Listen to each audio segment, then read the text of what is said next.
game is going to be a war because the intensity is going to be high, and whenever we meet, you know, the intensity is real high and everybody tries to play their best. We feel that the game is really going to be a heated up game, and that, you know, the two schools really respect each other, and that, you know, it's going to be a dogfight to the end. Nothing better than winning today. You know, I think we have to start turning around with a win today. If we don't, we're going to keep backing this thing up until we have no cushion at all. So, you know, we're looking at this one as a real key game to our season.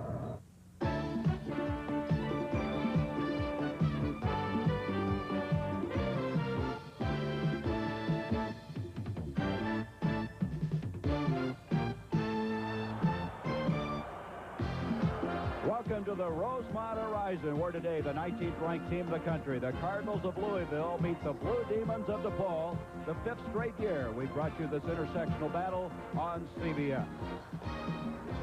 Hi everybody, I'm Gary Bender. We're in the stretch drive towards the NCAA tournament. Thus far, one independent team has positioned themselves very well to get into the tourney. That's Notre Dame. Another independent, DePaul, would like to make their move today. But it's kind of a good news, bad news things for DePaul. DePaul can control their own destiny, but look who they have to beat. Louisville, St. John's, at Notre Dame, UCLA, and home against Marquette. Louisville, well, they have a time-tested formula. A formula that begins with a tough schedule, some shaky early beginnings, and then they put it together in February. If you look at Denny Crum's team, since 1980, in the month of February, they've won 51 games while losing only 12. Also, you should note that of the 7 losses they've had this year, 6 of those have come on the road against top 20 teams. And Billy Packer, if there's a sleeper to get to Dallas in the Final Four, it may very well be Louisville. I'd have to agree, Gary. They have all the ingredients of a Final Four team. Their freshmen have been brought along in very tough contests early in the year. Denny knows what they can do now. They're seasoned ball players. I think it is a team that we could see in the Final Four without a lot of surprises. Billy, we have contrasting coaching situations. We have Denny Crum. He's very, very confident. Joey Meyer, he is scrambling in his second year at DePaul. Well, it is a contrast, and I think it's reflected in their ball clubs. You've got Denny Crum. He's a cool hand Luke. He has the long-term contract. He's been very successful at Louisville. He knows exactly what he and his ball club are going to do, and I think that's reflective on the court in the product that he puts out there. In the case of Joey Meyer, you have a fellow who inherited a very difficult situation. His dad was so successful here, and he had a lot to do with that success as an outstanding assistant coach. But right now, he's under a microscope. He's under a lot of pressure, and I think the team shows that. And DePaul must make their move today. We'll be back with the introduction of the starting lineups in just a moment. CBS Sports presents NCAA basketball. Today's game between the Louisville Cardinals and the DePaul Blue Demons is sponsored by Bud Light. Everything else is just a light. Right Guard deodorant. And by today's Chevrolet, who invite you to live the style, performance, and fun of Chevrolet in '86.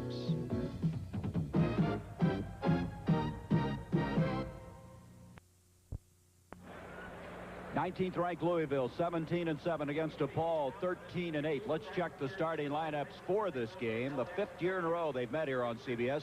Crook has been a big surprise. Comagese, they've got to have some offense from him today. And Billy Thompson has been playing superbly, especially the last 6 games. Holmes is back in the starting lineup. Ellison Watts his shot blocking, and Lampley, they need that 15-foot jumper from him today. Hall, outstanding outside shooter, and Strickland, well, he's kind of the David Rivers of this year. Milt Wagner has come on after having a shaky early shooting campaign, and Tony Jackson, his shooting has improved as he has fought back from some adversity. DePaul comes in here losing 3 of their last 4, their last 2 in a row. Louisville, as we mentioned earlier, has lost 7 games, 6 of those on the road against top 20 clubs. You're talking about the likes of Kansas, St. John's, Kentucky, Memphis State, and North Carolina State. Billy, I guess we shouldn't be surprised. This is just the way Louisville does it. Every year they start putting the pieces together. I don't think any coach in the country, Gary, puts his ball club to the test that Denny does year in, year out. You mentioned those clubs on the road. You know, if you picked out 2 of those in the course of a year to play on the road, that might be enough. But Denny has that confidence. He knows his club's going to be ready for March. He knows that a national championship is played on the court, not on paper. So I think he's confident with that schedule.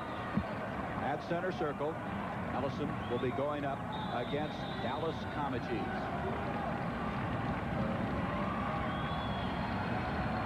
Tough toss for the official. Both players very eager to go to the sky. Billy Thompson gets it into Herbert Crook. He'll kick it back out to the senior Wagner, to Jeff Hall. Straight man-to-man by DePaul. Excellent shooting team, this Louisville team. They lead the Metro Conference 53%. Lampley on the steal. Play. He was so concentrating on dribbling the ball that he didn't look up at the hoop. Both teams looked a little shaky in the early going as that ball thrown away, touched by DePaul.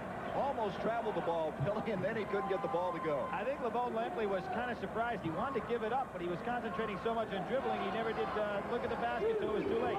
Here is Ellison, the freshman, and he has a ball that's not even close. Tony Jackson will bring it out. Jackson was shooting miserably early in the year. He's now picked it up into Lampley. The 6'11 senior has it rejected. That's block number 56 of the year for Ellison. Billy Thompson, and he draws the foul from Kevin Holmes. Thompson has been on a roll. The last 6 games averaging over 20 points and 9 rebounds. Billy did a little pump on Kevin Holmes, and Holmes has to figure early in the ball game Billy's not going to shoot from that kind of distance, so he could have been able to stay back off him a little bit. Smart play by Billy.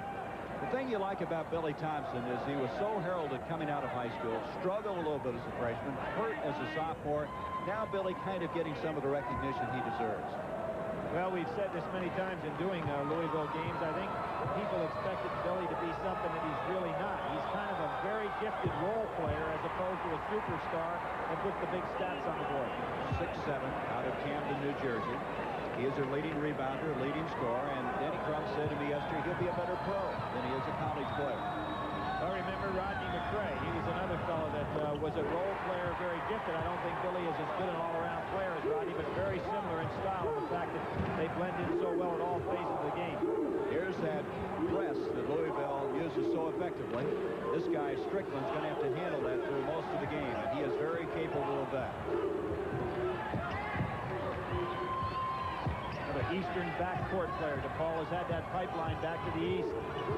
Jerry Garland, Patterson, all of the great guards that they've had over the years. Wagner blocked that. Strickland able to retrieve it. They have 15 seconds now on the shot clock. The feed.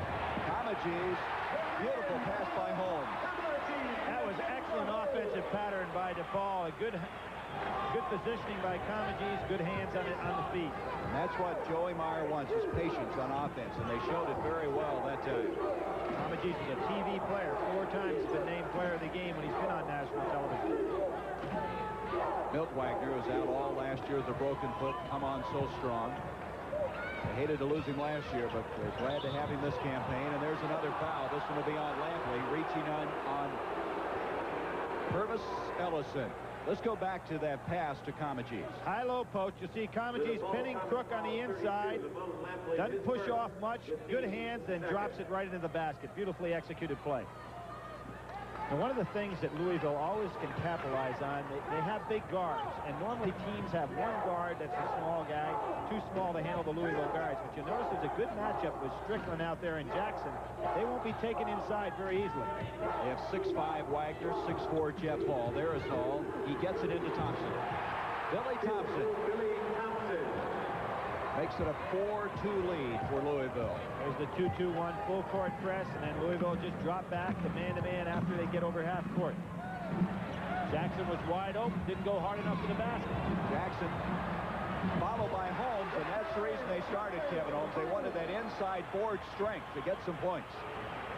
Following very nicely, he ties it up at 4.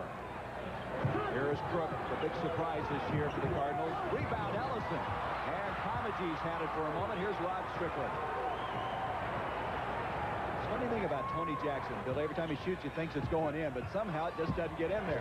There's Holmes trying to horse it in. Crook with the rebound. He's an excellent rebounder. Here, I think that's just a matter of confidence. The fella just loses his touch a little bit, and it's surprising. He has the same form, but without the confidence, for some reason, it just doesn't go in there. Talking, of course, about Tony Jackson.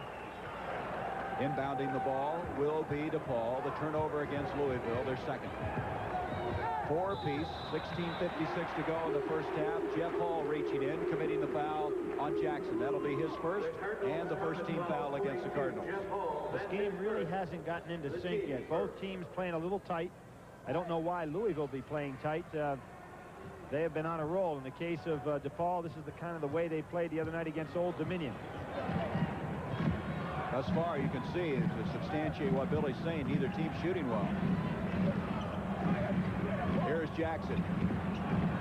And he takes it into traffic. He just got into more difficulty there, but he gets the foul, but he had the shot outside and then took it in. Good point, Gary. He passed up a 15-foot jumper to go inside against a team like Louisville that's excellent at blocking shots. Billy Thompson goes up, commits the foul, but you can see how Purvis Ellison was right there for the block. So if you got the 15-footer in a game like this, you've got to take it. And when you go inside against Louisville, you better expect some rejection, because those guys have been known to do it for years and years, and Ellison has carried that mantle this year. This is a poor free throw shooting team. DePaul is shooting only 60% as a team, and Tony Jackson missing there, but hitting the second. Best free throw shooting starter at 71%. That'll give you nightmares as a coach, particularly down the wire in a ball game when you know you're going to have to put people on the line. Deflected Jackson, and he missed the stop. Here's Jeff Hall at the other end. Ellison, inside position. He's fouled. The basket will count. Now, Gary, there's a 5-point turnaround. You've got Jackson going to the hoop for an easy 2. Instead, Louisville gets down the other end and going to have a chance for a 3-point play. Hall with one of his jumpers. He really is very active from that position. Purvis Ellison goes up strong, gets fouled for the layup. Ellison, he lists him at 6'9", Billy. They measure their players in bare feet, but with his long arms, and he's continuing to grow, he's playing like somebody 6'10", 6'11". Misses a free throw. Louisville by 1, 6-5. You know, Joey Meyer told us yesterday, Billy, he takes all the turnovers and missed shots personally. But you can't coach a missed stuff like Jackson had a moment ago. Here is Lampley. Rebound Hall. Again, they're getting good shots. They're just not falling. So you measure guys. I never have figured out why you measure guys in their bare feet. They play in their sneakers. You know, I never have figured out. Here's Strickland, and he missed it. He knew Ellison was in the vicinity. Jackson follows. They can't get it. There's a lid on the basket. And that's going to be off of DePaul, and what a frustrating start for a team that desperately needs a win. We're talking about 3 misses here in the last 30 seconds at shots from about 8-inch range.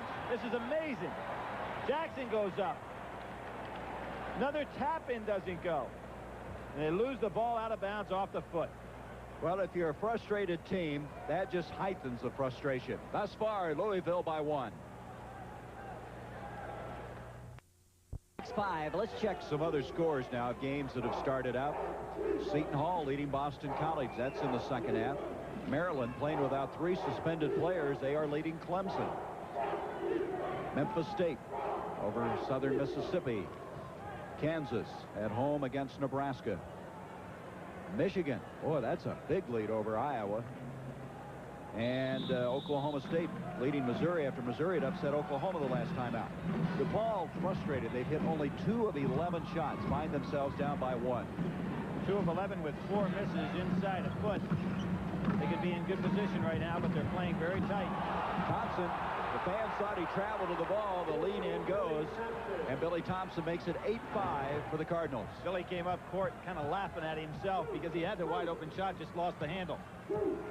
Still that man-to-man by Louisville. See if DePaul can get inside. They had some success getting inside to Comagese earlier, and he wants a shot. He hasn't touched it for a while. He gets that expression on his face, Gary. You can tell he's getting a little frustrated. Again, though, Billy, they're showing some patience, and that's what Joey wanted to do, not come down and take the quick shot. Here is Kevin Holmes. Inside position. They just can't get it to go. Rejected by Billy Thompson. Strickland on the steal. And Strickland finally gets the ball in. Perseverance pays off. Strickland took it strong to the hoop. Denny Crum wanted to charge on that play. No call.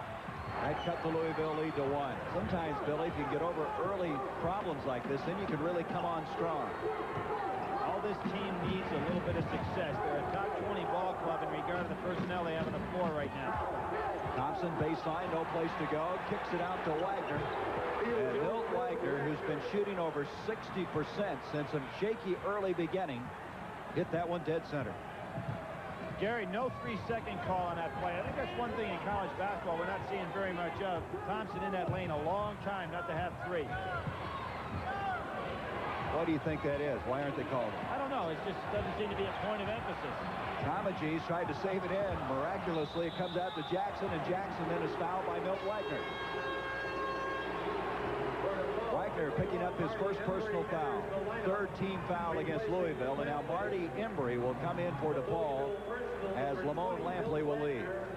Notice how every pass seems to be a struggle. Every catch is nothing that's fluid out there right now. Embry is some kind of animal out there, isn't he? Boy, Well, is he put together. He's going to have a trial in the NFL. The Patriots are going to take a look at him.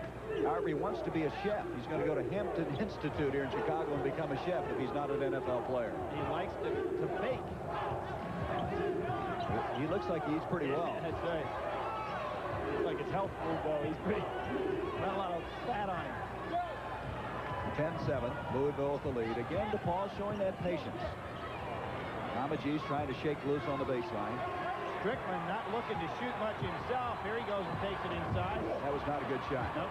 Comegys, it's off of Ellison. It'll be DePaul. Look at Dallas. Now, Dallas is not known to show a lot of emotion, but he's showing it here in this early going.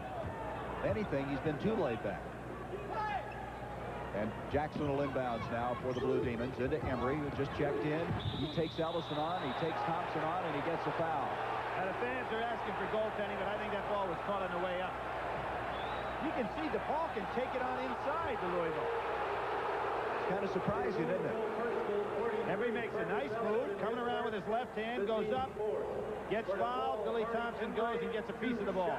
Ellison committed the foul his first. Here's Embry. He is a very, very poor free throw shooter. He's shooting 55%. In fact, you got to look long and hard on this roster to find a good free throw shooter, but he nails that one. Well, you can see that motion out there, Gary. It's like a three-piece foul shot instead of just one solid motion. You know, Embry, a native of Flint, Michigan, spent the summer of '83 with Michigan State linebacker, now Chicago Bear linebacker, Jim Morrissey. You know what they did together? They worked in a Flint graveyard, digging graves. 10-8 Louisville. He said he was kind of scared when he started that job, and then he got into it. I hope that was not after hours. Here's Hall, excellent outside shooter, but it won't go. Embry there at the rebound. The co-captain brings it out now to Strickland. Embry looks like he really wants to play. I remember his freshman year where he and Holmes were thrust into that starting lineup. Played an outstanding game against Louisville. Look at the shooting, 3 of 15. Jackson finally gets one, and that may give him some confidence. He has missed so many easy shots. And DePaul going right inside, much as North Carolina State did against Louisville last week. Chris Washburn having the big game. Not a full court, a half-court trap. Ellison kicks it inside to Crook. Crook in the lean in. Good block out by Strickland. Embry hit the deck. Here is Strickland on the move. Jackson kicks it away. And now coming in will be another outstanding freshman for Louisville, number 44, Tony Kimbrough, who was Mr. Basketball in Kentucky last year, playing for Seneca High School in Louisville. He's one of three outstanding first-year men for Denny Crum. Can go to that back court, even though he's 6'6" or 7. But both teams look a little shaky with the ball. Don't they? That was an unexpected pass. Here's Ellison. That was a beautiful pass, and Ellison converts it. 12-10 Louisville. Ellison with 4 points. Just kind of token pressure, but with Strickland, you got to put a little more on him to jar him, to cause him to turn it over. Well, I've seen him play a number of times this year where he penetrated very well. Today he's playing a very passive game in the backcourt. 11:56 to go in the first half. Again, they're just methodically now trying to attack it, get it inside.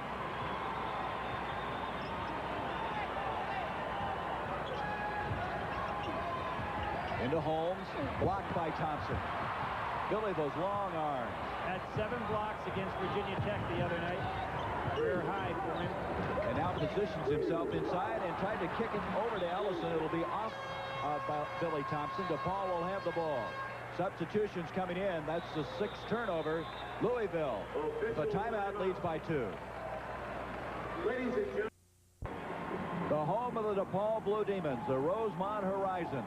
DePaul desperately needing a win to keep their NCAA tournament hopes alive.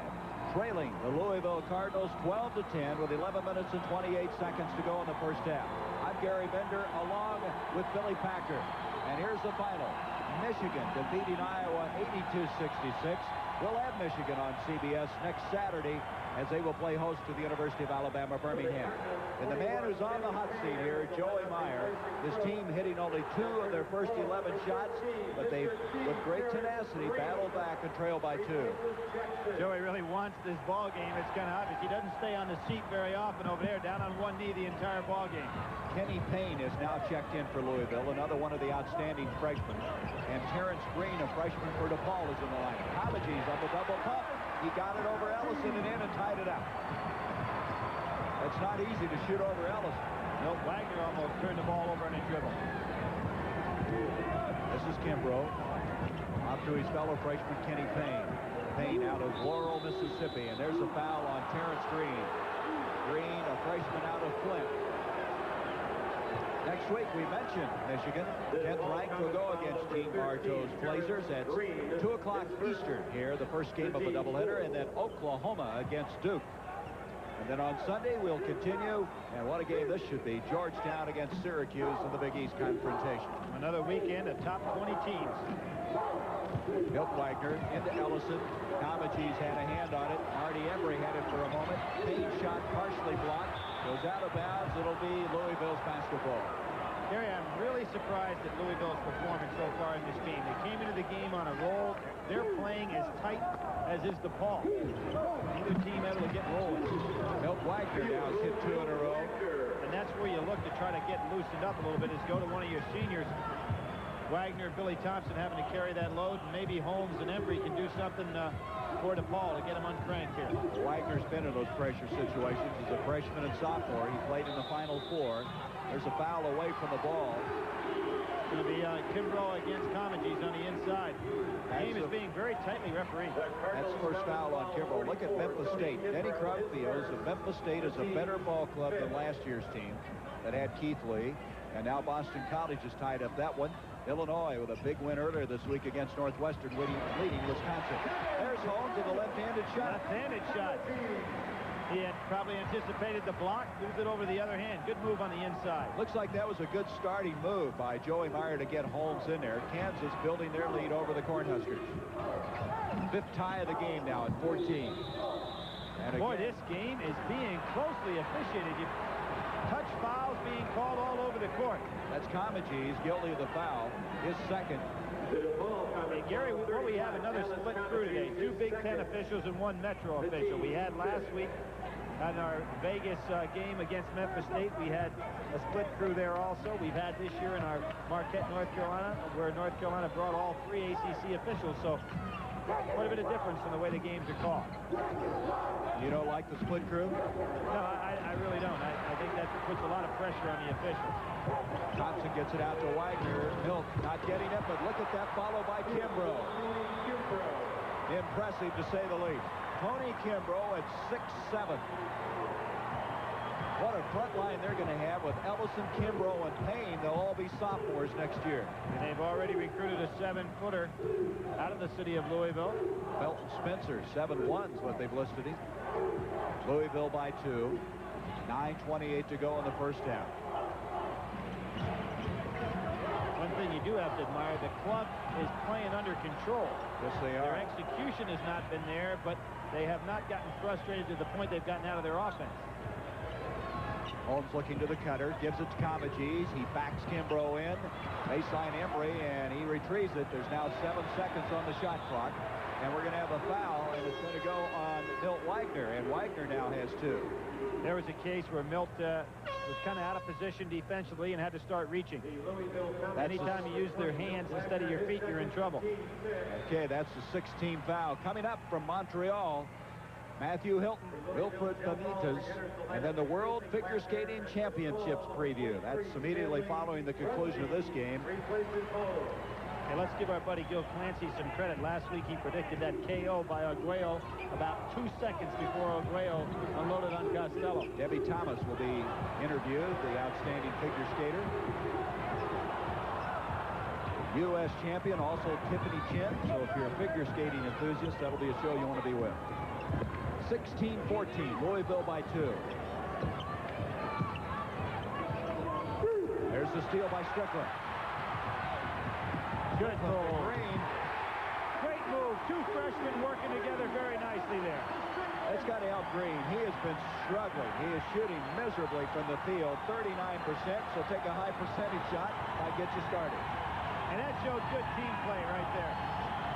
It's tied again for the 6th time at 16. Ellison, that's a bad shot. Off balance, and he commits the foul over the back. He's a little out of control there. Right, Gary, you sense that those type of plays are picking this DePaul club up and giving them the confidence they so sorely need today. They're already now shooting free throws. That's the 7th team foul against Louisville. Crook will come back into the ball game. Ellison is going to come out. They're tough here in the Rosemont Horizon. You can see their record through the years. At one time, the Blue Demons won 36 straight here in the Rosemont Horizon. Started with a game against Dayton and broken by Dayton. Don Donaher has broken a lot of streaks. And nobody beating him up at his place very often. Now, they're in the 1-and-1, and this is where DePaul needs to start hitting some free throws. Comagese gets that one. Dallas shooting this year 62%. As a team, 60%.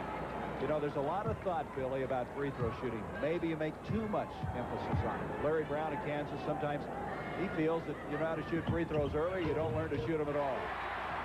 You subscribe to some of that? Can you put too much pressure on it? No, I think that's something that you can do with just constant practice, and then it's a matter of confidence. One of the things that Comagese does that's very unusual, he holds the ball against the seams. Most fellas put their hands on the seams. Never seen a player do that before. DePaul now with the pressure. They lead by 2. Walk. And a reach in. No, a walking violation against Crook. Denny Crum's starting to get into this ball game now. He obviously senses his team is not playing the way he would like. Well, look at that graphic. That would show you that they're not. 8 turnovers. And they're a ball club that has a very good assist-turnover ratio on the year. Matter of fact, every starter has a better assist-to-turnover ratio that plays for it. Green doesn't get it. Green will retrieve. Good heads-up hustle, and he traveled with the ball. There was the old force-out call. Green felt that he was pushed, and that's why he traveled. Joey Meyer obviously didn't agree. His team leads it by 2. Time world champion Wilfred Benitez takes on unbeaten Matthew Hilton. Plus a World Figure Skating Championships preview next on CBS Sports Saturday. Well, let's switch from basketball. DePaul leading here by 2, 18-16 to baseball. Spring training the opening soon, and this guy, Brett Saberhagen, is a 1985 Cy Young Award winner, the MVP of the World Series. And something you may not know about him is he was a high school buddy and teammate of Kevin Holmes at Grover Cleveland High School in Reseda, California. They were the city champions at 20-2. And also, Brett was the L.A. High School Baseball Player of the Year. And, Brett, it's kind of fun to watch an old teammate out here, huh? Oh, it's great. I tell you, Kevin's playing a good game.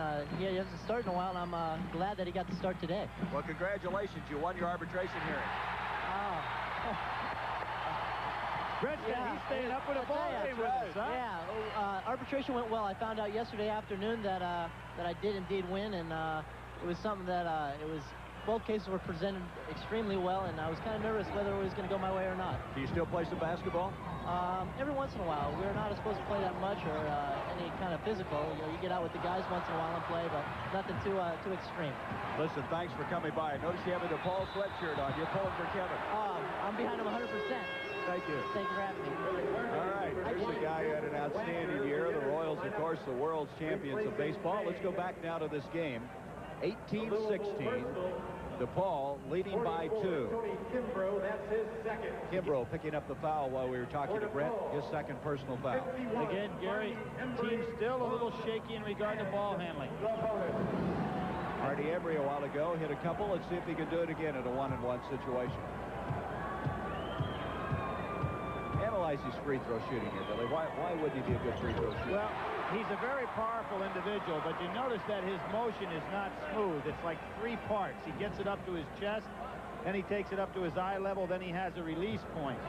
A good free throw shooter has just one nice, smooth motion. I guess you shouldn't knock him. He's hit 3 in a row in this game. But well, it's just a matter of time before your percentage gets back where it ought to be.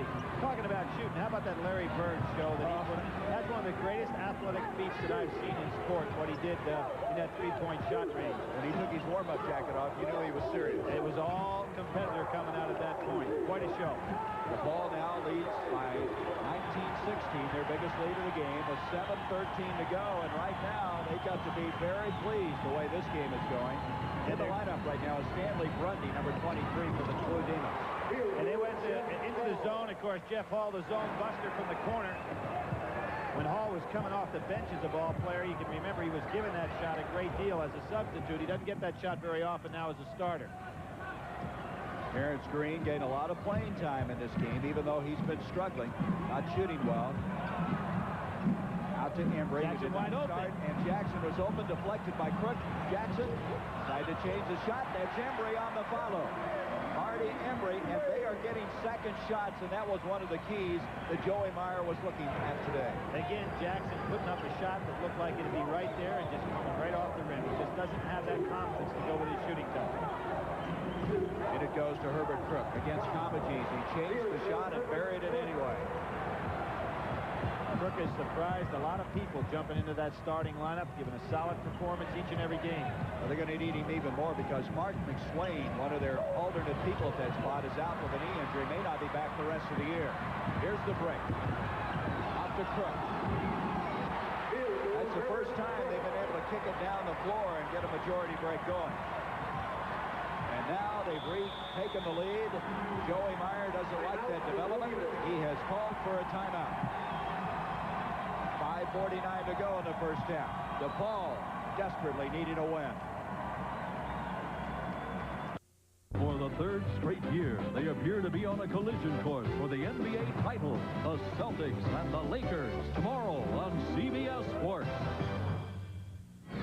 Louisville has taken a 1-point lead, 22-21. Around the rim, around the country. Let's go west to Salt Lake City. Greg Grant, a 6'7" senior there, now playing for Utah State. 25 years old because he went from high school to a church mission in Australia. Well, this week on Thursday, he set a Utah State scoring record, the total of 2,002 points. He's averaging 24-2. That's 5th best in the country. He's just 63 points away from a PCAA scoring record.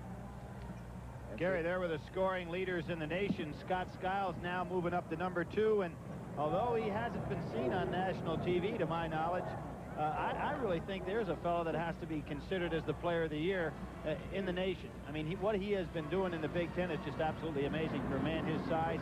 Not only doing it in scoring, but also rebounding, team leadership. He's just doing a great job. Billy, I thought the last time out with Joey Meyer was very timely. Well, in a TV game, there are only 4 timeouts per team, but you can't afford to let this game get away from you, and I would agree. I think it was a very smart move by Joey Meyer. Louisville by 1. After a 19-16 lead, the Cardinals make a spurt, and they regain the lead by 1. So the freshman guard pair back in there now with Green, Strickland.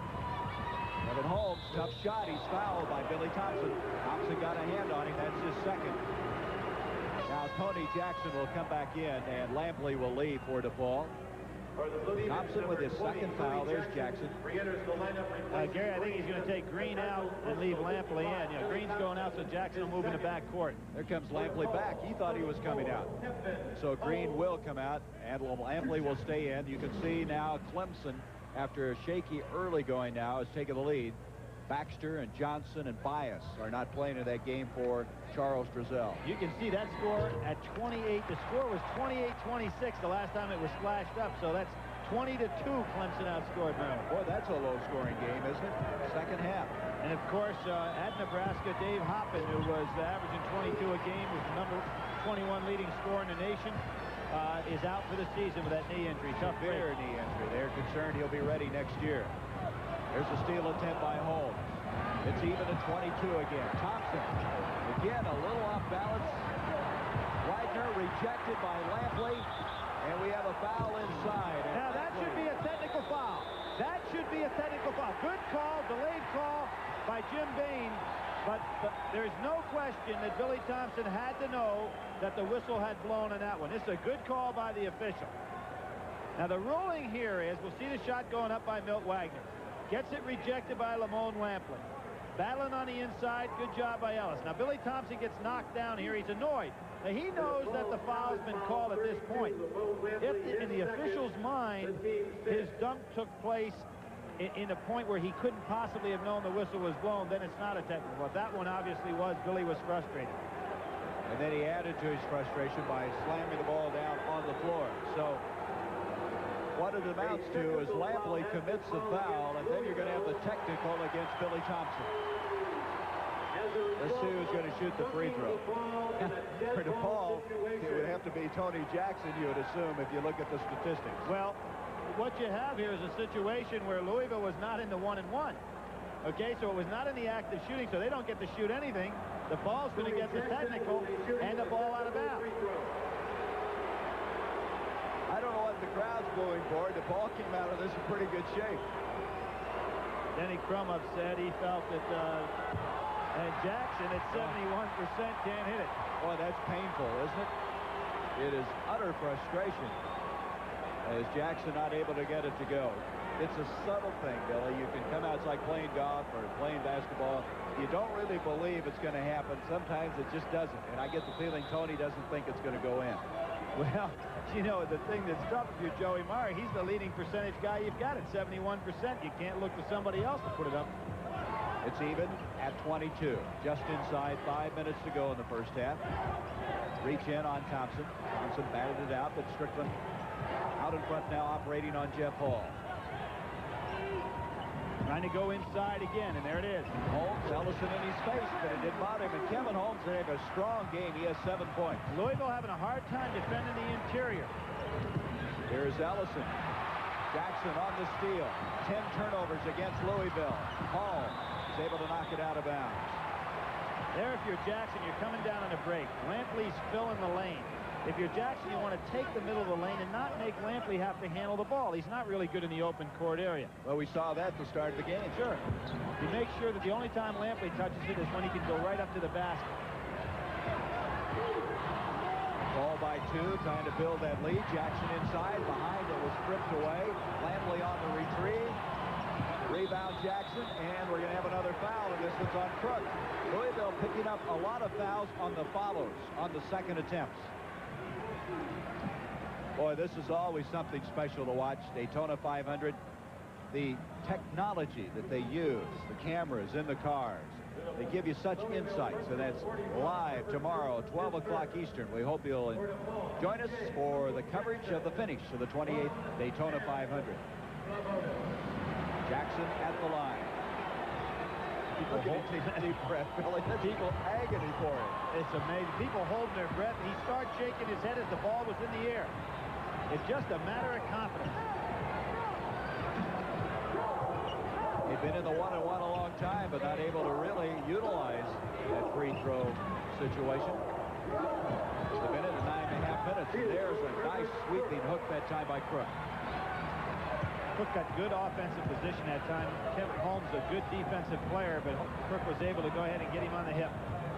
I'm amazed that DePaul could be struggling like this and still be tied with a team that's really been playing very good basketball. They had a very impressive win Thursday against Cincinnati. The Virginia Tech, 2 wins in 5 days.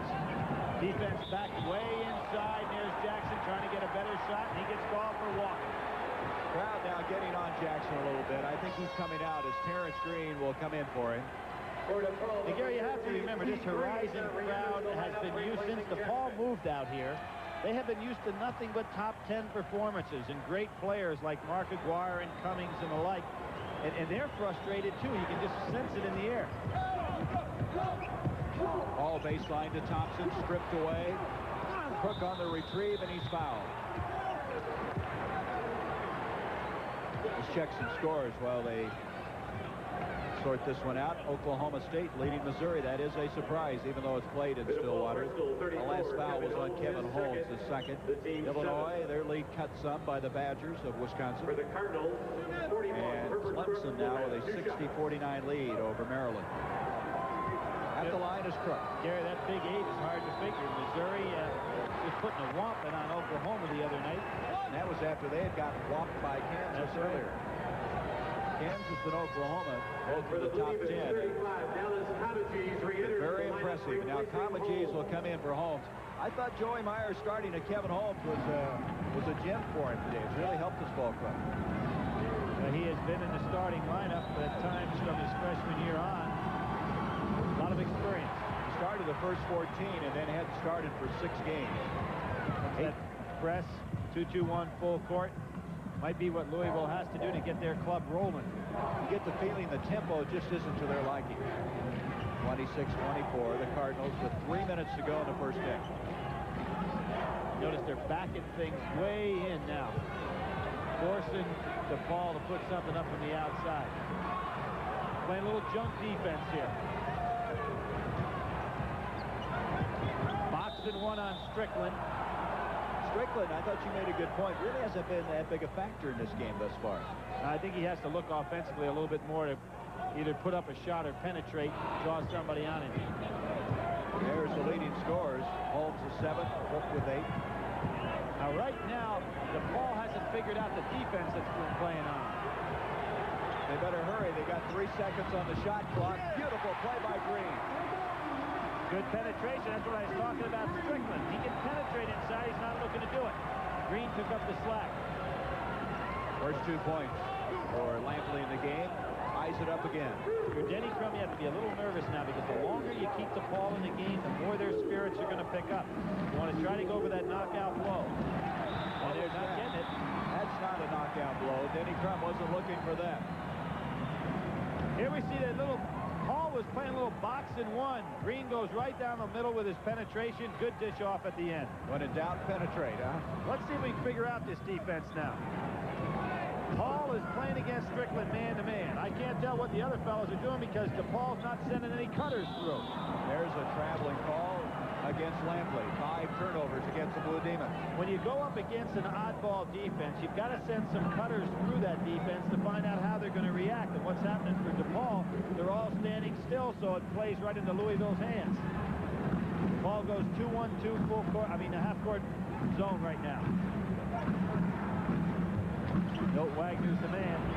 That ball not going to find the mark. Lampley on the rebound. Green at the other end. Wagner is there, and he prevents the basket, but commits a foul. That, by the way, is the 3rd foul on Milt Wagner. Near the conclusion of today's game, Billy Packer and I will be selecting a Chevrolet Most Valuable Player of the Game from each team, and Chevrolet donates a $1,000 scholarship to the General Scholarship Fund of each school. While that was a gambling play, it's a very costly play for Louisville. They don't want Wagner with 3 fouls. Yeah, particularly when you're having a game when things aren't flowing very well. You want his experience and scoring ability to be out there on the court. And so Milt Wagner is out of the lineup now. Green at the line, and Green is only shooting 47% from the free throw line. He nails that one. 22 for 47 before that shot on the year. Terrence Green was an outstanding football player. Troy News picked him as the best player in the state his junior year. That's strong, isn't it? Yep. We're talking about the state of Michigan plays a lot of good football. 2-point lead for the Blue Demons. Minute 25. You see the time left in the first half. Drop back into that 2-1-2 zone again. You can't fault Joey Myers coaching in his team. He's put a lot of different looks at it. He's got his team in the ball game. Now it's a matter of the players execute. Ellison. And it's going to be out of Louisville. And again, DePaul on both ends of the floor doing a good job on the follows, on the boards. Second shots offensively or shutting down 1 shot for Louisville. Hey, you're talking about a big front line. Lamone Lampley, 7 foot. Comagese at 6'10". Embry, a very powerful 6'7". How many people have front lines any better than that? Joey Myers said they're great athletes, but not some of the basketball skills. But there's a basketball skill. Comagese gives them their biggest lead of the game, 4. They're picking up some confidence. Dallas with 8 points. Now the fans are coming alive. And Louisville not sure they're going to hold for one last shot.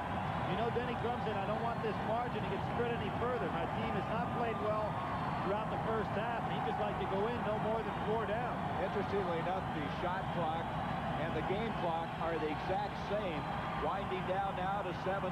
Maybe a half-second difference, but how would you know? I think it's a smart move by DePaul to stay back in there. Thompson. Oh, he hung on the rim, no call. Let's see, wait a second. Jim Bain's coming in. He may make your call, and that's what it is. Yep, a delayed whistle, but a very good call. Now, Denny Crum's really going to be hot about this because he felt he had a foul after it. Jim Bain, the out official, you can see him come into the picture. Watch it. Billy Thompson, without question. There was the lob with the back pick. Now, he hung on the rim. What Denny Crum is claiming that he was going to be undercut, and that's why he hung on the rim. You see Jim Bain in the background there. Jim Bain not agreeing with him. Now, what Denny Crum is going to say, the reason that Thompson hung on the rim, that he was being undercut when he was dunking. So with 6 seconds now, Green will be shooting the technical. A player can hang on the rim if in his opinion that he's going to have injury on the way down. Jim Bain didn't see it that way, and again, the technical foul is called. And this is a very, very important ending to the first half. They got to hurry. They've started the clock. They got to get it in bounds. They had started the 5-second count. Here is Strickland. Thompson will rebound, and we have come to the end of the first half. And a very strong finish for DePaul. They lead it 31-26. Coming up at halftime, the Coaches Bowl. Problems with recruiting, and Billy will have some reaction to that. And then a Sports Saturday report from Montreal, the boxing event that will follow, and then a live interview with DePaul coach Joey Meyer. Into the first half, DePaul 31, Louisville 26. We'll return after this word from your local station. DePaul leading 31-26, and Billy, they must be getting some confidence as this game wears on. Well, I think it was Louisville's job to try to knock them out of the box early because DePaul have been struggling. They did not do that, and as we could see, Gary, each and every time down the court, DePaul got more and more confident. Billy, throughout the year, CBS, in conjunction with the National Association of Basketball Coaches, conducts a bowl of 20 college coaches. We have issues each week that we try to develop. This week, the issue that we want to get into is recruiting, and maybe some of the reforms that are needed. I wrote a 4th grader in Parsons, Kansas, so I guess he made 19 out of 25 free throws, so that should tell you about recruiting. The biggest problem in recruiting, our coaches couldn't agree on one overriding concern, but the activities of boosters came in for some sharp criticism.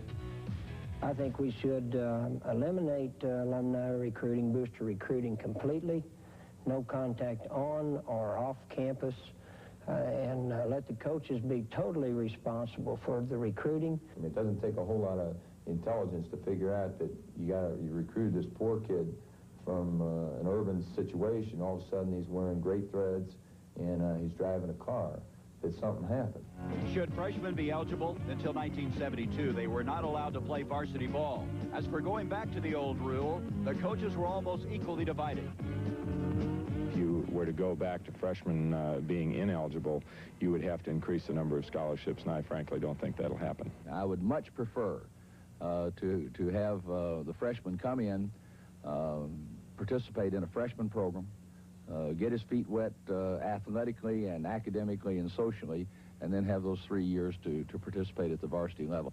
Should schools lose scholarships if athletes don't graduate? 8 coaches said yes, but strong opinions were held on both sides. A kid should be within 2 or 3 courses of finishing by the time his 4 years of eligibility are done. And if not, that school should be punished. You'd eliminate some of the players from going into the tough majors. I can also see a situation where a young person benefits from going to college even if they don't graduate. Should athletes receive stipends, thanks in part to expanded TV coverage in the NCAA tournament? College basketball is a multi-million-dollar business, but athletic scholarships cover only room, board, tuition, and fees. A small majority of our coaches favor financial assistance for their players. I think about $2,000 or $3,000 a year would be something that I'd be in favor of. I think a scholarship of room, board, books, fees, and tuition is plenty.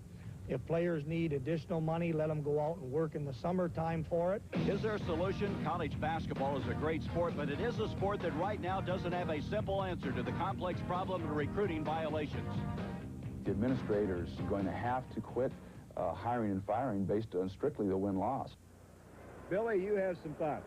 Well, Gary, I travel all over the United States. I've been involved with collegiate athletics. My father was a coach, so I've been really involved with it all my life. And what I've come to the conclusion is that there are no simple answers. It's a very complex situation. I have some ideas that I'd like to see happen, but as we can see from our coaches poll, for everybody you talk to, you come up with some kind of a short-term answer.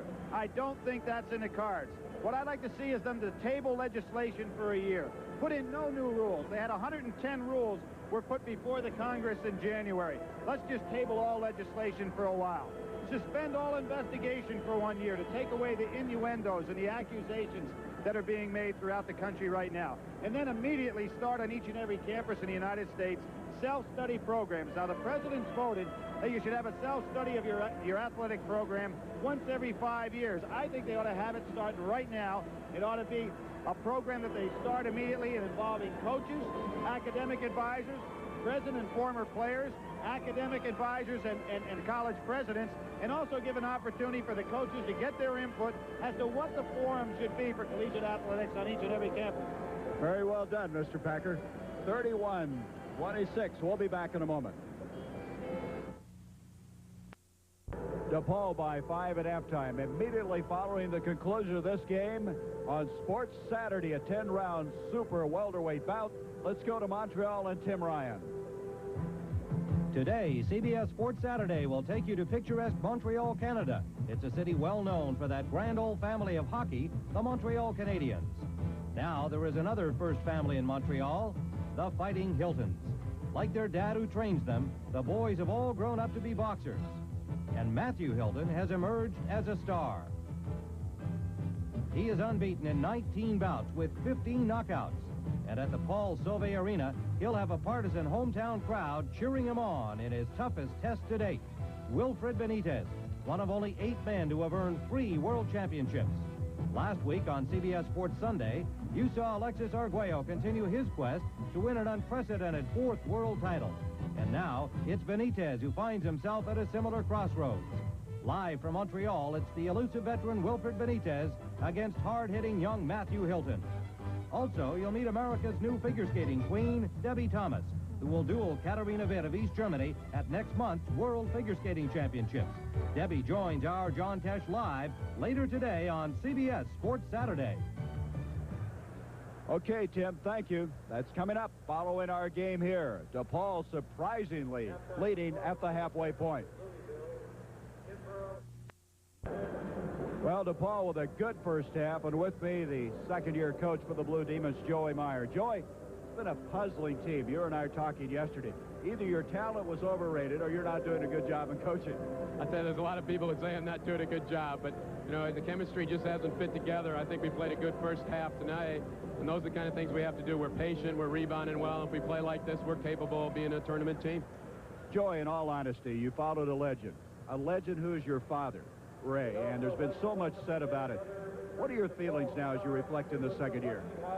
Well, there's certainly times I think and say, boy, I should have gone someplace else. And, you know, I feel the shadow some, but I can't expect Coach to stop living. I mean, he's a person, and he's very active, and so I just have to deal with the pressure and do the best job I can. Can you still make the tournament? We got to win this one today and just keep on winning, and we still only got 8 losses. Let me ask you one final question. With all the pressure, being under a microscope, are you still enjoying coaching? There's times when I doubt myself a little bit. I think every coach goes through those experiences. But right now, I feel I can do the job, and I think our team's capable, and I'm just going to go at it, enjoy it the best I can. Thank you. Thank you. Joey Meyer, his team by 5 at the halfway point. We'll be back with the start of the second half in a moment.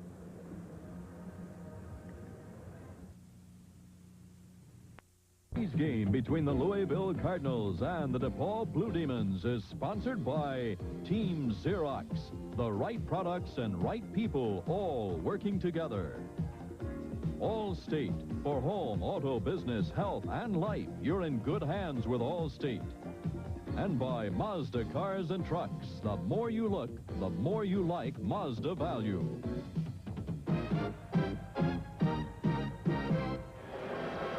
we've come to the halfway point. Let's check some of the statistics in this first half. See, DePaul not shooting well. They hit only 2 of their first 11 shots. But Louisville well below their seasonal average of 53.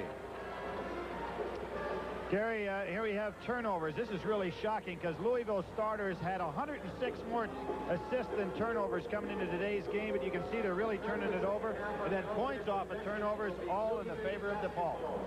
And then at the free throw line, something that's plagued DePaul all year long. They're shooting right at their seasonal average of 60%. They missed a technical foul and 3 run-ins of one-on-ones. You can imagine the kind of lead they could have here. Speaking of technical fouls, Billy Thompson has 2. A third, he'd be banished. That's right. I've never seen that in basketball before. A player getting 3 technical fouls, but it's just like a coach. If he gets 3, he's out of there. Thompson, nice pass ahead to Walls. Kevin Walls starting the second half. A surprise move by Denny Crum, and he draws the foul.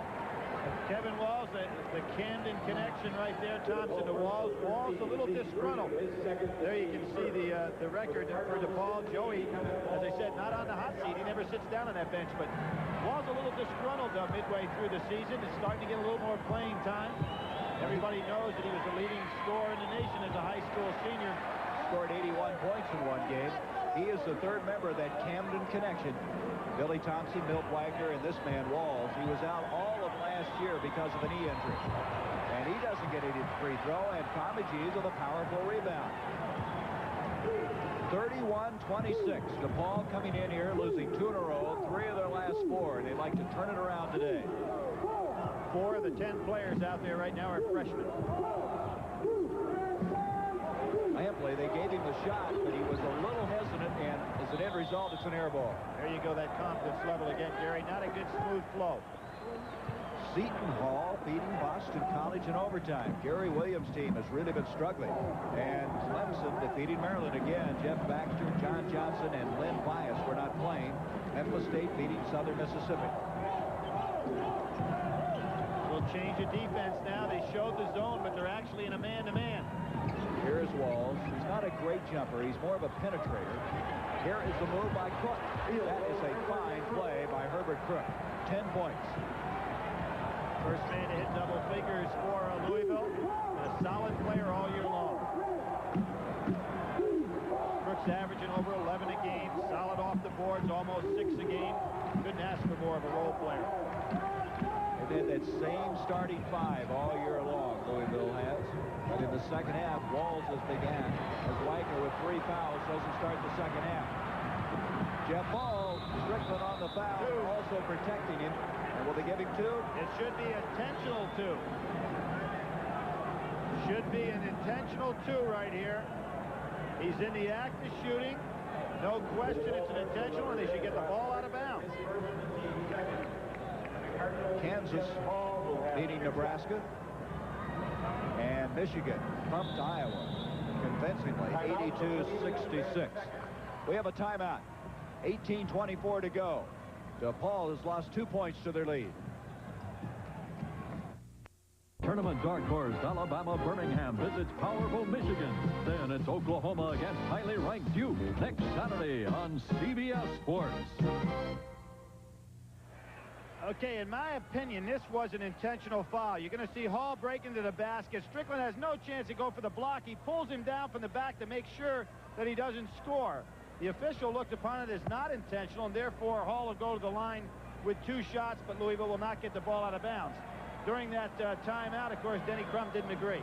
Well, with us a guy who's very familiar with DePaul basketball, Dick Mott. He's got Mark Aguirre on his ball club. Dick, you having fun today? It's a busman's holiday. It's great. Thursday we went to Detroit and I got to watch Michigan play, and it was good. I get out and watch as often as I can. Well, this is kind of a coming home. Of course, you coached the Chicago Bulls for many years here. This is old homecoming. This building in Rosemont wasn't here, but the old Chicago Stadium in the neighborhood is very familiar, and I miss it sometimes. Dallas Mavericks in town to play tomorrow afternoon. Dick, it's always good to watch a game like this. I'm sure. Are you looking at anybody in particular for maybe the draft? You have to look at Wagner, Thompson, then a couple of the DePaul kids have got maybe second round, but they're NBA bodies. There are a lot of NBA-type bodies out on the floor. Thank you, Dick, very much. Thank you. Jeff Hall on the breakaway, and all of a sudden Louisville's got the lead. I thought Dick, during that timeout, mentioned something that's been very obvious to all of us, and the fact that both of these teams playing extremely tight. Now at Louisville's press, maybe picking up that tempo a little bit, and Joey wisely trying to get his team to slow down. 17:50 left in the game. Comagene. Bad shot. Yeah, too far out. Thompson with the rebound. All of a sudden now the tempo changing a little bit in favor of Louisville. And now Embry is getting ready to come in. That was a move he made the first half that was a good one. Here is Crook. He'll have to back it out.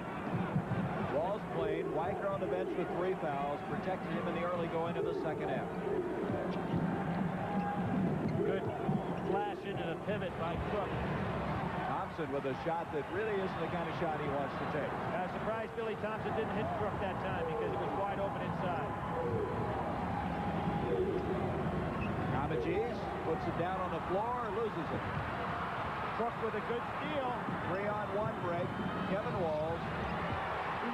Got to be thinking timeout if you're DePaul. You stop the run in the first half, but going with a timeout. Maybe an opportunity here. DePaul has not scored in the second half, and we have 16:49 left in the game. They now trail by 3. Kevin Holmes, and he walked with the ball. And this game obviously is getting away from DePaul as Tony Jackson and Marty Embry come in. Lampley and Strickland will sit down. That is a shocker. Oklahoma State beating Missouri after Missouri beat Oklahoma. Checking that in the second half, that's where it is. Illinois still leading Wisconsin. And here DePaul aggressively comes out with a little half-court trap. Really taking a gamble here, because if you make a mistake, Louisville picks up another easy one. 4 second-half turnovers against DePaul. Walls inside, backed up and in by Crook. DePaul's got to go timeout here. They can't let this game get away from them. They always say the beginning of the second half is so important, and right now it has come apart at the seams. The wheels have come off of DePaul, and they want a timeout. The Blue Demons led by 5 at half. Now trail by 5. This game has pivoted around for Joey Meyer. He has only 1 timeout left. Well, he'd like to have more, obviously, but you can't let a game get away from you. One of the things that I think is interesting, and this may be a little bit of an overstatement, but Gary, this may be the most important singular possession of the year for DePaul. They have got to get something on the board here. They have not been a good come-from-behind ball club. And if they're thinking tournament, and it doesn't go. Great rebound. Oh, Holmes went up and up and up and then Super athlete. He's the only guy in DePaul's squad right now that's got a sweat up at all. Well, he high jumped 6'11" in high school, and I can see why after that play. Joey going aggressively out after him. Ellison, oh, that was a tough shot, Billy. You don't hit those shots. That's the Windex man. Yes, sir. They call him Never Nervous Purvis because he never loses his cool. Look at that second half scoring, 12-2. Paul went 4-10 without scoring. And we're going to have a traveling call. That's 5 turnovers now against DePaul in the second half. It might have been a turnover, but they were aggressively going at the basket. You don't mind that if you're coaching on the sidelines. Nobody back to help Billy Thompson, close to 5. Ball coming after him. Joey's told me many times we play better when we're aggressive on defense. Here is Crook. Ellison tries to keep it alive. Hall giving chase, and it's going to be off of DePaul. Good job by Hall not to reach out there and grab that ball. It's from the eastern coal mining country of Kentucky, Jeff Hall, Ashland, Kentucky, and he loves Hank Williams Jr. He loves that country and western music. Wasn't heavily recruited out of high school. Now a 1,000-point scorer at Louisville. Only the second time in their great tradition they've had 3,000-point scores on the same club. No, Wagner been part of 2 of those combinations. Speaking of Wagner, he still has not come into the second half. The block. Embry had him from behind. Holmes kicks it out to Jackson. And we have a double dribble on Jackson. Jackson got the ball caught on his hip. The official that was trailing saw it exactly. And again, you were talking about a guy dribbling in the open court area, Gary. No pressure on him at all. Just that lack of positive attitude. Wow. 6 turnovers. Louisville has not committed any in the second half. Nice fake by Kevin Walls. Walls getting a lot of playing time. He hasn't played that much this year.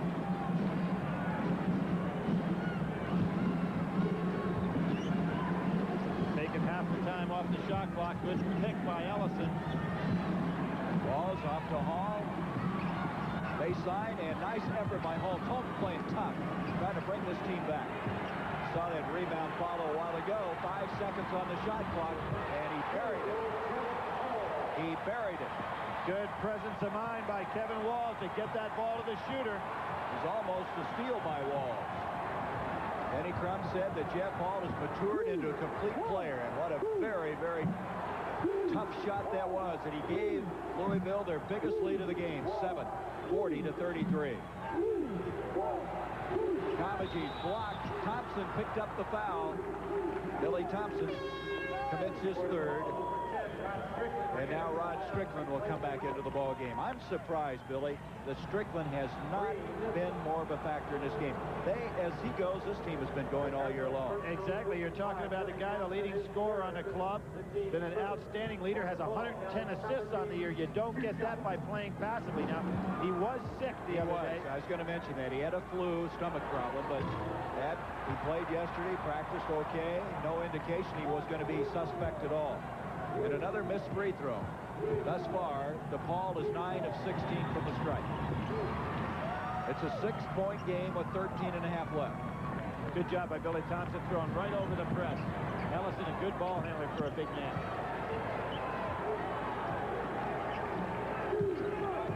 Look at Kevin Holmes. He is really playing both ends of the floor, trying to give this team some leadership. You mentioned they haven't been a good come-from-behind team. Louisville making them work on defense, too. They haven't turned the ball over in the second half, and they're looking to go inside. A patient team. 15 seconds on the shot clock. And Hall will put one up, and he's fouled. That would have counted had it gone. The foul will go against Strickland, his second. 2 occasions that DePaul has played excellent man-to-man defense, only to come up short. There's Illinois still in that hunt in the Big Ten. Illinois, Indiana, Michigan, Purdue. Boy, they've got some chase, don't they? Right, Indiana has to go to Ohio State tomorrow. Eldon Miller has stepped down at Ohio State after 10 years. Rumors were flying about Bobby Knight maybe moving over there, and I see that he squelched that in a hurry.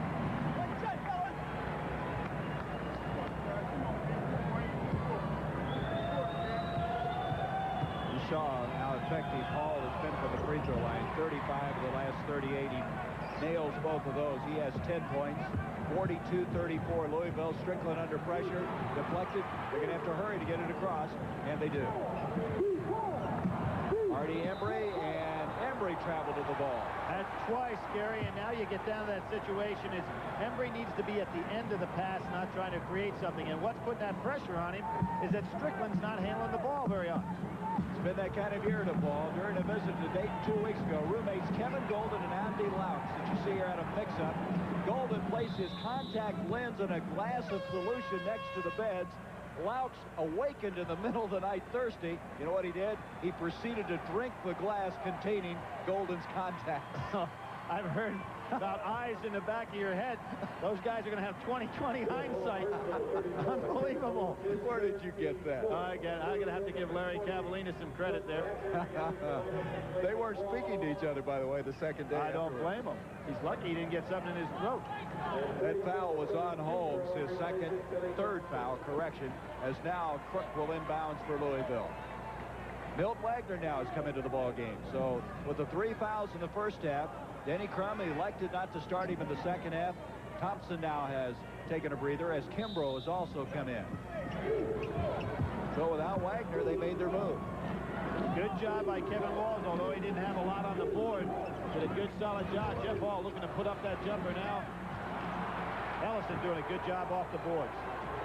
42-34, 12 and a half minutes to go in the game. DePaul desperately needs a win.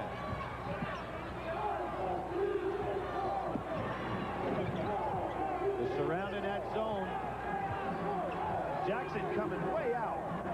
If you go out for Wagner that far, there's going to be a wide open hole right in the middle.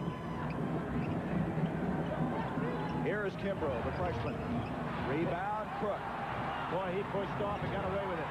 And he had a fine baseline bounce pass to Ellison, who converts it. 10-point lead now for the Cardinals. Let's see if Strickland will try to do something with the ball.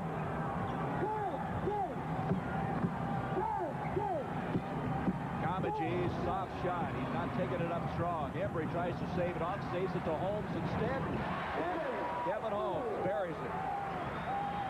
44-36. Gary, Kevin Holmes is the one guy out here for DePaul that looks like he really wants it. Kansas winning their 24th game of the year against 3 setbacks. Again, that zone's really extended. Now they're playing man-to-man. Extended way out. Crook, and as he goes up, he's fouled by Comegys. That will be 3 on Dallas. Oklahoma State upsetting Missouri. And a new coach will be coming to Oklahoma State. That's right. Paul Hansen will be stepping down at the end of the year. As coming into the ball game now is Stanley Brundy, a freshman out of Los Angeles, number 23. He started 4 games this year. As Comegys with 3 fouls will be alongside Jim Molinari, the assistant coach. Denny Crum was getting on Crook's case there. He said, hey, they're playing man-to-man this time down the floor. And as I mentioned in the first half, you can really get faked out as a player if you don't make some cuts through to see what type of defense they're playing against you. Crook thought they were still back playing the zone. Back to a 10-point lead now for the Louisville Cardinals. 14 points for Crook. He just kind of goes about it methodically. So consistent for this Louisville team. Again, I'm waiting for Strickland to try to penetrate, get something going. You're talking about a 16-point per game scorer. He's got to start doing something out here. Deflected. That's Ellison, those long arms again. Here's Holmes chasing it down. You said it very well. Holmes right now is trying to lift this team in every way he can. Jackson into Kevin. Rejected. Tony Jackson. Oh, it's just not going to go. Not even close. It goes off of DePaul. And Tony Jackson now is missing shots further than he was earlier. And we got 10 minutes and 38 seconds to go. You see the DePaul kids walking down floor shaking their heads. I mean, you know, they get right into the ball game here. Coming up now from Montreal, a 10-round super welterweight bout. Benitez against that fighting family of Matthew Hilton and the World Figure Skating Championship. Debbie Thomas along with Tiffany Chin. That's after this. We have 10 and a half left in this game. 10-point lead for Louisville. They're looking for their 18th win of the year.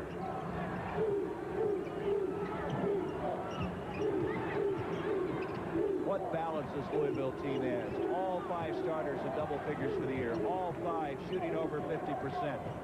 Unselfish, and that's characteristic of all of Denny Crum's teams. He never really has had a big score. He's always had a club like that. Embry now will wisely hold it up. Give it to Strickland with 9:57 left. Jackson has a bad ankle. Crook blocks Grundy's shot. There's Jeff Hall. Rebound, Grundy lost it. Crook's got it, and he's fouled by Embry. That's the first on Embry. Jackson going out, Green coming in for him. He's limping on that ankle. It's been that kind of day for Tony Jackson.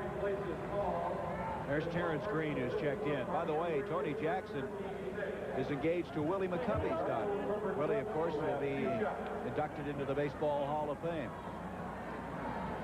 It just hasn't been Tony Jackson's day. Well, he came with Holmes as the first 2 California products ever recruited over here at DePaul. What was it Ray Meyer had said? He's the best athlete he'd recruited. Thought that he was going to be an outstanding player out of the San Francisco area. Here is Crook, who missed the first, gets the second. And now Comegys will come back in for DePaul. And Holmes will lead. 47-36, Louisville. DePaul's committed 16 fouls. Louisville only 1 in the second half. And the turnovers have just plagued this DePaul team. And Louisville, with the big turnover ratio in the first half, hadn't turned the ball over yet in the first 10 minutes of the second half. That's exactly right. Base goes Green, kicks it out to Embry. Louisville's man-to-man's picking up in intensity now, doing a much better job. Kevin Wall's trying to draw the foul. Strickland. Beautiful pass. There he is.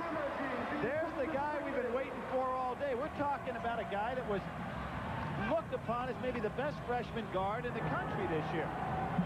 Look at this second half. We talked about the turnovers, the difference. Well, Strickland's only 7 assists away from the school record for assists in a season prior to today, and that's the first one he's had today. Here's Ellison. Boy, he's smooth.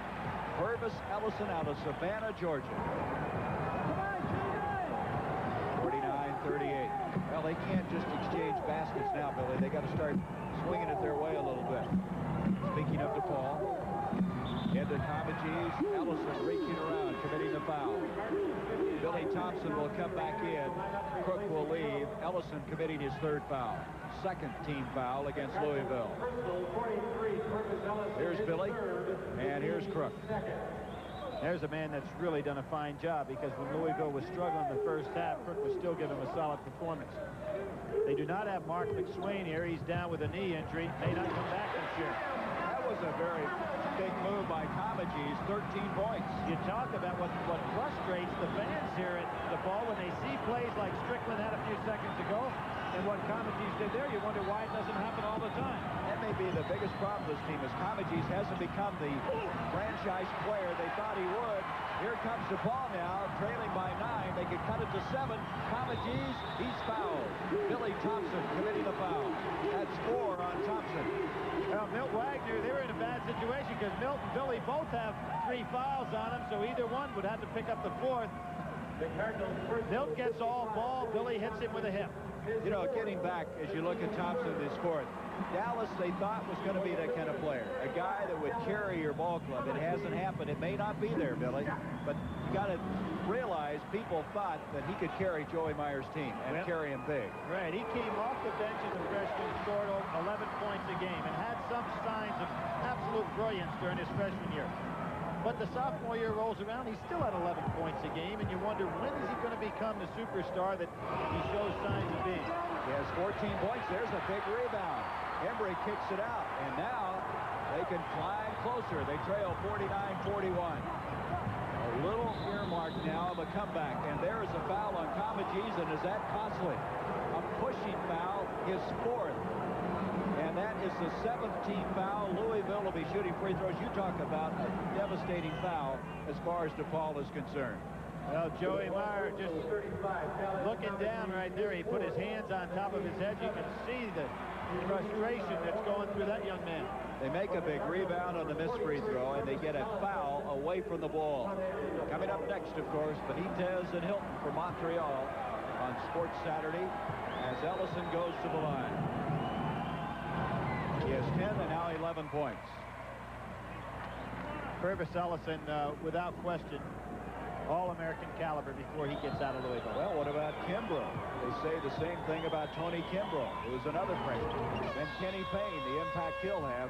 3 of the top 40 players in high school a year ago now on this team. As Crook comes in, Thompson with 4 fouls will sit down. 10-point lead again. Boy, what a big mistake that was a moment ago, the foul. Louisville still picking up that 2-2-1 full court pressure, and Strickland just not in the game today. I don't think he's feeling well. He just does not look like he's got that extra spark. Crook is fouled as he scores the basket. Going to see the steal. Good bounce pass. Again, Crook going in. Green fouls him at the end. Louisville now starting to get it in a position where they can blow this thing open. You look at this Louisville team, they could very well go to March 2nd when they play Memphis State, be 23-7. What a game that would be. Of course, they trail Memphis State right now by 1 game in the Metro Conference. We're going to have a timeout with 7:49. We'll return to the Rosemont Horizon after this word from your local station. Today's game between the Louisville Cardinals and the DePaul Blue Demons is sponsored by Sears, GMAC, the financial services people from General Motors, and by the U.S. Army, a place to be all you can be.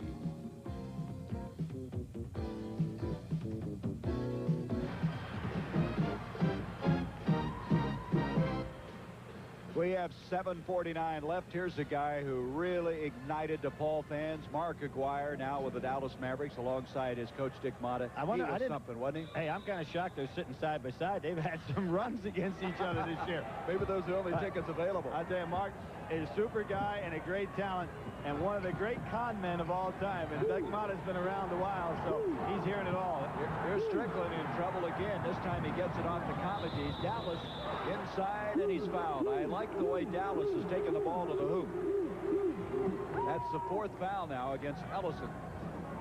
So Ellison and Thompson with 4 each. What a reversal in this game. DePaul led by 5 at half. They went 4 minutes and 10 seconds without scoring. In the first half, they turned the ball over 5 times. Louisville 13, and then in the second half, DePaul 9 turnovers. Louisville has not committed a turnover. Just complete reversal. And we visited with Joey Meyer at half. What did I ask him? So what a puzzling team this is. It really is. And you had to figure Louisville was going to come back down to their normal play in regard to that turnover ratio, Gary, because as I said, they had over 100 plus, actually 106 was their more assists than turnovers by their starters coming into this game. So it's not the kind of team that turns over the ball often. Here comes the pressure, trying to catch up. 54-43. Louisville with the lead. It'll be Louisville's basketball. Kevin Wall's now in there along with Wagner in the backcourt, Kimbrough, Crook, and Ellison. I'm surprised Holmes is out of the ball game for this long. He was one of the guys that looked like he really wanted to play and had put out a great effort. He's been on the bench now for about 5-6 minutes. Almost thrown away. Saved nicely by Milt Wagner. Louisville's going to spread him. Crook. And that ties his career high of points in a game, 20. He had 20 against Western Kentucky earlier this year. I like his play. He just goes in there and does a blue-collar job. Brings his lunch pail, punches the time clock, and doesn't do anything with any fancy frills. 56-43, inside 7 minutes to go, and Walls again trying to draw the foul from Green, and now Green commits the foul as he ducked inside. Well, Green went one step too far on that particular play. And those are the kind of things freshmen will do. Look at the agony. This guy has been booed. There are people suggesting that possibly he should step down as head coach, and this is his 2nd year. He comes in here with a record in 2 years of 32-18. Last year they won 19, made it to the NCAA tournament, but today may have put the finish on any hopes for getting there this year. And you pointed out at the top of the show, Gary, the tremendous schedule they have the rest of the way. St. John's is next. They got to go to UCLA. Got to play Marquette here. It's very, very difficult at best. Well, a few years ago, UCLA DePaul, that was a major struggle in collegiate basketball. UCLA beating DePaul the 1 year to move on. DePaul beating UCLA to work their way to the Final Four. And this year, more than likely, neither one's going to be in the NCAA tournament. There's Strickland into Comedies. I should say Lampley.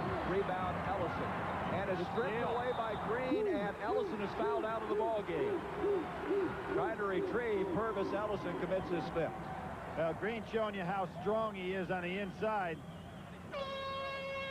Ellison goes up, gets the ball stripped by Green, taken right out of his hands, and then Ellison tries to reach back and can't take it away. And so Ellison leads. He had 12 points, 7 rebounds, 3 block shots. Pretty good day, nothing spectacular, but Denny Crum taking that freshman by the arm. He's going to stay close to it. Steal attempt by Grundy after the missed free throw. That, by the way, was the first turnover in the second half by Louisville. And you add the fact that DePaul had 9, and you can see why this game turned around. Grundy, one of those Crenshaw products. Spinning move that time by Herbert Crook, and he's fouled by Grundy. Grundy comes out of a school, Crenshaw, that had, what, John Williams, Darryl Strawberry, Mets outstanding. That's right. And have a real fine ball club there this year. This should be quite a fight for Montreal coming up next. And then the World Figure Skating Championship. As Crook now has a new career high of 21 points. We don't pick our MVPs usually this early, but it's going to be an easy one today as far as Louisville's concerned. A great game by Crook. I'll will go along with that. 6:09 left. Steal attempt by Crook. Lackadaisical pass. We call Crook Superb Herb, and he has been superb today. He's out playing a guard position now defensively on Strickland. Now Strickland ought to notice that and try to take it. Here he goes. Smart play. Gary, that was there. When you notice that you're being guarded by a forward and you stand looking around, Strickland's got the ability to take it. He just looks to me like he's in pain. After that shot, he came back. He's not carrying his body like I saw him earlier in the year when we did a game here against Notre Dame. 58-45, 5.5 left. Here is Kimbrell. That's not a very good shot. Grundy got a piece of it. You don't want to shoot a ball like that with a lead like this. And Jerry Jones gets up off that bench to holler at that blue team.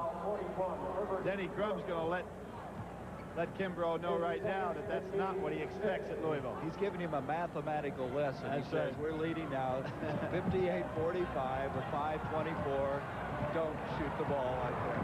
Well, you notice the difference between Denny being able to quietly give that message, whereas on the other side, you've got Joey down there on a knee, just, every single pass is an experience for his one. Well, and he agonizes with each one of those turnovers and each one of the missed shots. And I guess that translates into your ball club sooner or later. Good move by Green. Harris just not shooting well this year. It just won't go for him. So with 4:49, the Cardinals in the driver's seat, and a team that's certainly going to,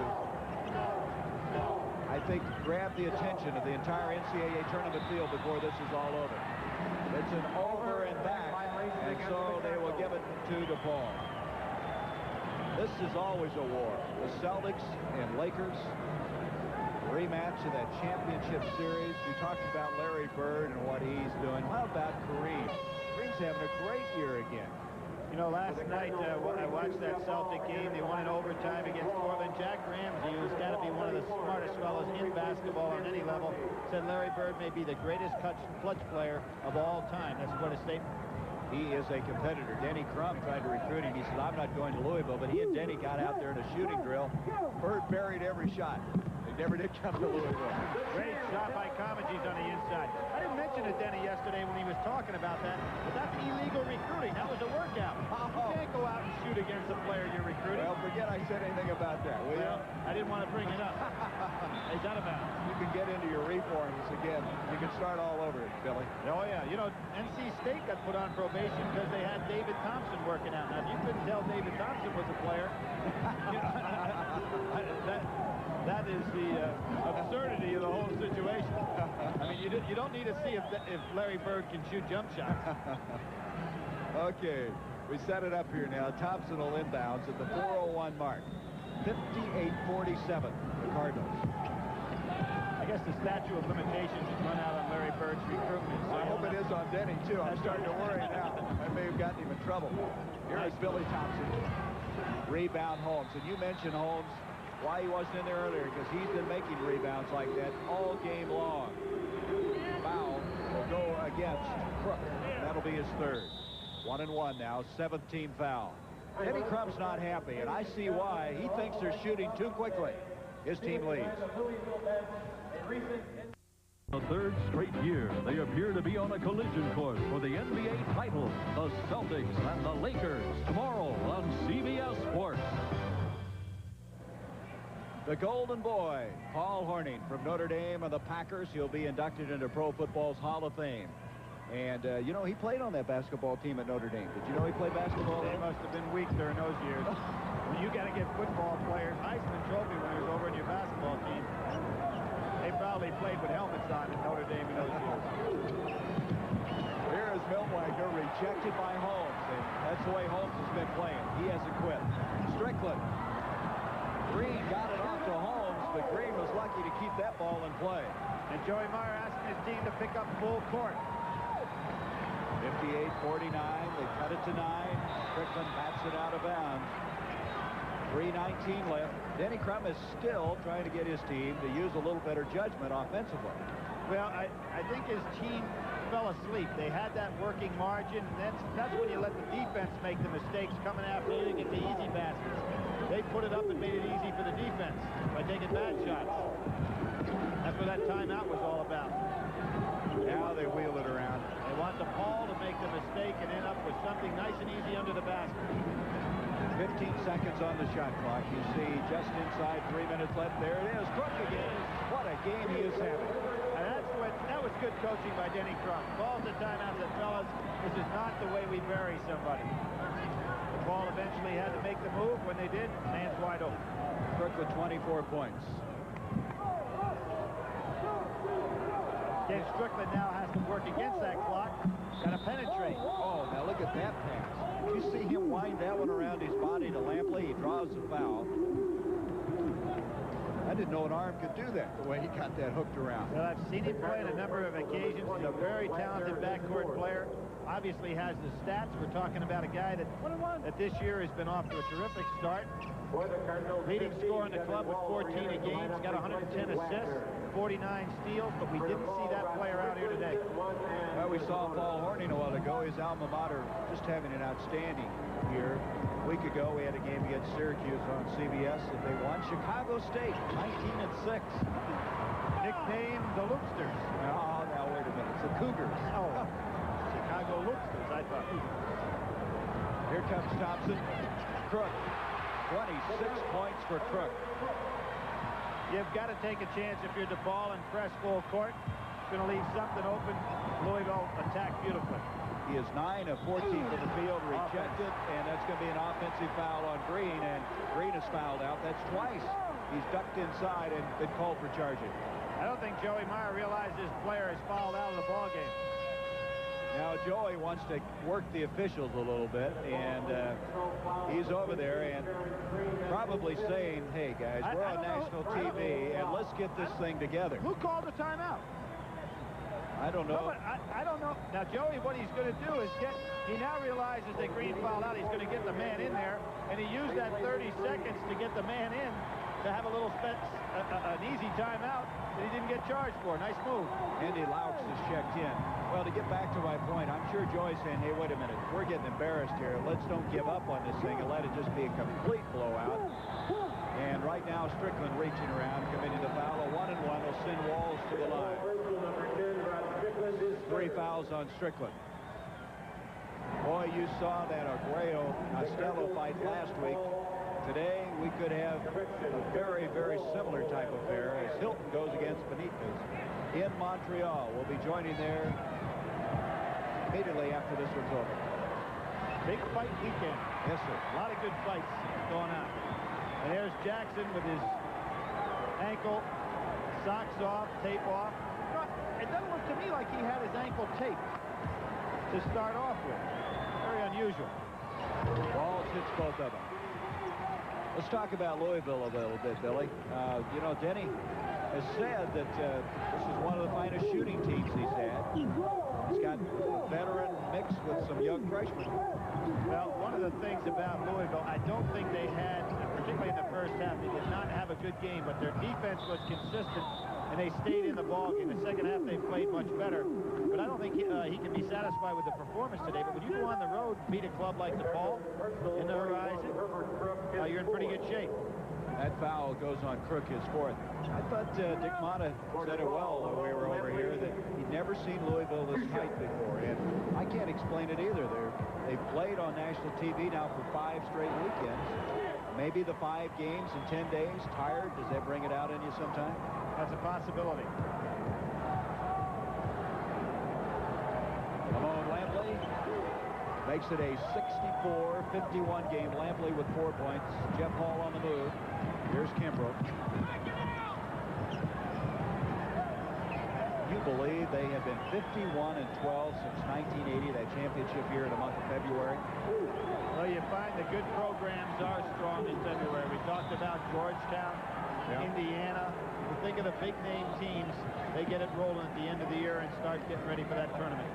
Denny last year, the only year he didn't win 20 games. They just had a rash of injuries, losing guys like Milt Wagner. He had 13 straight 20-win seasons. And they're going to get that again as they win their 18th today. Well, he's been in the Final 4 5 different times. This is his 356th victory as a coach at Louisville, 76%, which puts him number 3 on the list of active coaches as far as winning percentage is concerned. And the number 1 guy last week is Jerry Tarkanian. Yeah, he won 300 games earlier than anybody's ever done. Lampley, and he walked to the ball. I would imagine that is a dozen walking violations conservatively against DePaul today. That's 18 turnovers total. Well, you know what's causing it, Gary? Strickland has not handled the ball in the key situations, leaving it up to guys like Embry and Lampley to have to handle the ball. They're not the guys that are supposed to be handling it. We approach a minute to go. Kimbrough. Louisville so tough to pressure. I mean, they've got to be one of the toughest teams in the country to try to pick out. Quickness they have, and of course the experience that they have. There's Strickland.